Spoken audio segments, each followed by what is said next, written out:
Hi, I'm Judge Penny Wolfgang.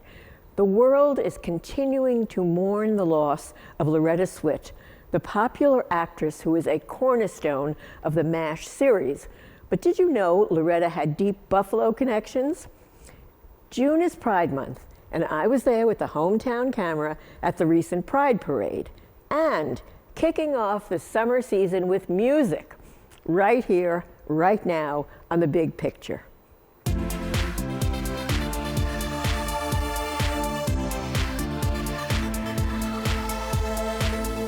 Nurse, that's an honorary thing. So you can boss around a bunch of nurses, but not men, not real soldiers. Is that so? Well, let me tell you something, soldier. I'm damn proud of these. Nobody gave them to me. I earned them.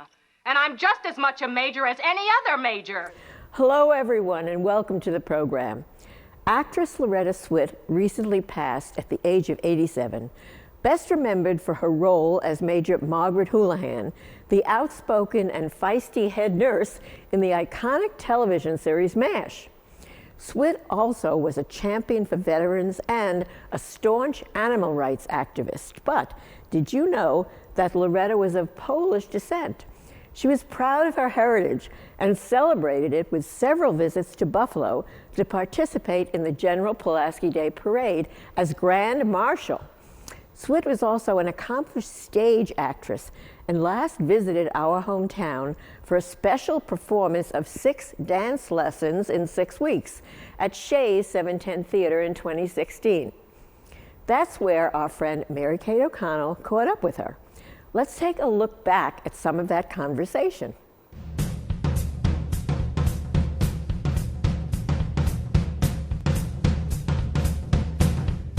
Hello, I'm Mary Kate O'Connell here with the one and only Loretta Swit, who is starring in a show right here at 710 Main Street. You're here in Buffalo and you've been rehearsing and you open this weekend for Curtain Up. So 6 dance lessons in 6 weeks, which is such a charming show. I want it to be required viewing. It has such wonderful things to say about aging, about life, about presupposing, about prejudging, about everything that's kind of important in our life that does us good to know, to think about. I love plays that give people something to talk about as they're leaving, learning something perhaps if it's a young person. So this play is sort of ageless. Here's Lily at her age. Hiring a young man to teach her dance lessons, would not really teach, refresh her memory. And she's going to go into that toe tag kicking and screaming. I mean, she's just going to get out there. And she talks about that. He says, "You had lessons before." And I say, "Not like this." And so he talks her into having a class with him outside. They go to a dance. And so she's alive. And, and I think this is so beautiful. It's such a beautiful message. I agree with you. Don't give up. Life is out there for you. Doing Shirley is a total joy because they take this journey with her. They grow up with her. So I love that kind of theater. Well, this seems like the perfect venue for this wonderful piece. Oh, yes, I think it is. I think it is. And you're just running for the Curtain Up weekend. Yes. That's Thursday through Sunday. That's right. Right. Thank you for spending some time with us Thank today. You. See you I again. love it. Once again, we're with the amazing Loretta Swit, and we're here on 710 Main Street, the beautifully restored Studio Arena Theater. It's another one of the Shea's beautiful theaters. She's going to be here with 6 dance lessons in 6 weeks this coming weekend, and that's Curtain Up weekend, September 15th, 16th, 17th, and 18th. Come, please. Yes, please come. It's a fabulous show.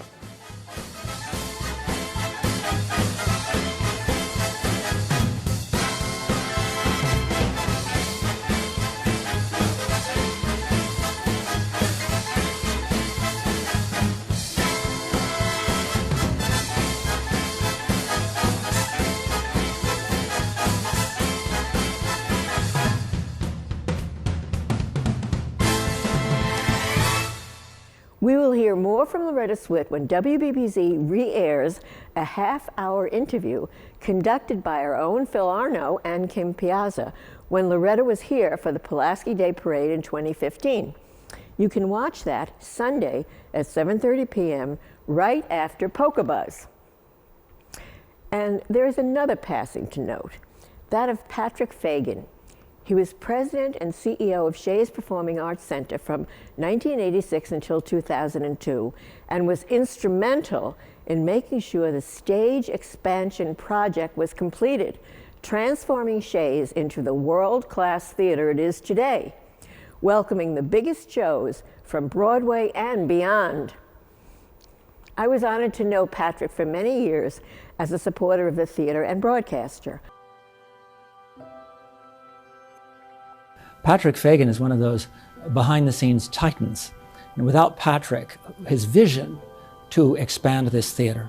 Now remember, there was a time when they were considering tearing this building down. Well, he knew that preserving the building was just the beginning of it. It needed to be able to accommodate the big Broadway musicals. Patrick Fagan, I first met in 1998. He was in Albany lobbying for state money to expand the stage here at Shea's. It was a time when Phantom of the Opera was a new show, Miss Saigon was a new show, and to get them, you had to have more infrastructure than we had at that time. This was built as a silent movie palace, not as a major Broadway touring house. Thanks to Patrick Fagan, we've got a major Broadway touring house. Had he not done that, none of us would be here. And that was a work of great vision and a sense of what Buffalo and Shea's needed to do to take it to the next level. Shea's would not be what it is today without your vision and leadership. From day one, Patrick, you recognized the role that Shea's could play in our community. As the anchor of the theater district, as the heart of the urban core, and a place where hundreds of thousands of people could come and enjoy art, theater, concerts, and all kinds of entertainment. You understood from day one, Patrick, what it meant to have a strong and stable Shea's. He bleeds Shea's, and we are forever in his debt for not only what he did and his leadership in the past, but his continuing counsel going forward. Without Albert, none of this would have been possible. As I said before, and I'll repeat it, the most important thing that Shea's does is shows. And without the shows, we would have never been able to restore this building, and I don't know if it would still be standing. We basically, over time, became brothers. In the entertainment business, you have to have friends. You have to go along and understand that the two of you are in it to provide entertainment to the masses, and you want to make it work. Patrick Fagan went on to work with other organizations, including the Buffalo Philharmonic, Olmsted Parks Conservancy, and was an adjunct professor at SUNY Buffalo. In 2024, Patrick Fagan was inducted into the Western New York Entertainment Hall of Fame for his many contributions to the industry and community. Everyone at WBBZ extends our sympathies to Patrick's wife, Janice, his family, friends, and patrons of Shea's.